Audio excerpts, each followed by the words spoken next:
মূলত আপনার সাথে কি হয়েছে ঘটনাটা? আমি বাসে থেকে পড়ে আইতেছি, এমন সময় একবার তারা আটকাইছে পুরস্কার ক্লাবে। আটকাইছে পরে আমি দাঁড়াইছি গাড়ি লিয়ে। তারা কইছি যে আমরা বাইর থেকে সাদা দেওয়া। কি গাড়ি আসলো আপনার? অটো। সাদা দেওয়া হয়েছে, তারা সাইডে দিচ্ছে। পুরান বাজার থেকে আবার বাসে বেঁচেতেছি, তারপরে তারা আবার আটকাইছে, মানে দাঁড়া করাইতেছে। আমি দাঁড়াইছি, মধ্যে রাস্তার তো গাড়ি লিয়ে দাঁড়ান জানা, আমি কইছি সাইড করতেছি। সাইড করতেছি পর থেকে তারা আমার কেটে দাঁড়াইল না, মধ্যে তোমার যে সময় কইছি সময় তুমি ব্রেক দিলা না। আর তারা এই সাইড কৃষি পদে আমার এইভাবে পেছনে আম করছে, পিছনে আম করছে, গেঞ্জি সিরা লাগছে। কোন জায়গাতে মারছে বেশি? এই চাপাতে লাগছে বেশি, হাতে এই জায়গাতে মারছে। কেউ চিনছেন নি যারা মারছে? নাম জানেন নি কারো? নামটা ঠিক জানি না। কোন জায়গায় ঘটনাটা? পুরস্কার ক্লাবে। হসপিটাল গেছিলেন?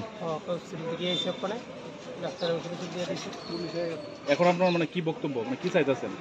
আমি কোনো কিছু চাই, আমি সিন্ডিকেটটা জানাইছি, সিন্ডিকেটে যা সিদ্ধান্ত নেয় তাই আমি। আপনার নামটা? নাম সঞ্জিত দে, বাড়ি কোথায়? সিঙ্গিচড়া। সিন্ডিকেট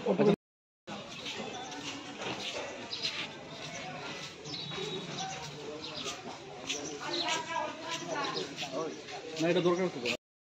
বিরেজদা, তোমরা এদিকে যত অটো আছে আমরা রাস্তাতে কোনোভাবে দাঁড়া করাইতাম না, যে আমরা একটা রিসিট দিয়ে দিই, তোমরা চান্দা তুললে আমার কাছে কালাচি করে দিই। তো আমরা মাইনে রিসিট আর একটা রিসিট আপনার কাছে দিয়ে দেবো, আমরা সবার থেকে চান্দা তুললে 10 টাকা 20 টাকা করে যাই চান্দা হয় আমরা তুললে তোমার কাছে দিয়ে দেবো। কিন্তু অটো রাস্তার ভিতরে দাঁড়া করে এরকম করে না, কিন্তু আমরা ড্রাইভারের রাস্তার ভিতরে চান্দো আমরা তুলে দিয়েছি, এরপর আমরা ড্রাইভারে এইভাবে মারবো, এটা তো আমরা মাইনে নিতে রাজি না।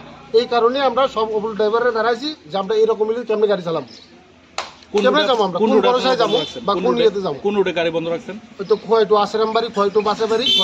ঘটনাটা কি হয়েছে? ঘটনাটা হয়েছে তাইনের বাড়ি ওই এরিয়াতে, পোস্টার তাইনের বাড়ি তো চান্দা দিছে, গাড়িতেও দিছে। তো ওই জায়গায় তাইনের দাঁড়া করায় ব্যক্তি চান্দা না দিলে যাইবা যখন ঘুরে যায় তখন তারা করেছে, তারা করে তাই এরকম ভাবে মাছ ধর করছে, গেঞ্জি টেঞ্জি ছিঁড়ছে সিরা। আবার আমার ফোন করে কইছে দেখো না বিরে দেখিস আমরা কিন্তু মাছ ছিঁড়াছি না, এটা তো ঠিক না। আমরা চাইতেছি এটা ঠিকভাবে বিচার হোক, যে আমরা একটা হোস্টার ক্লাব। Zoom footage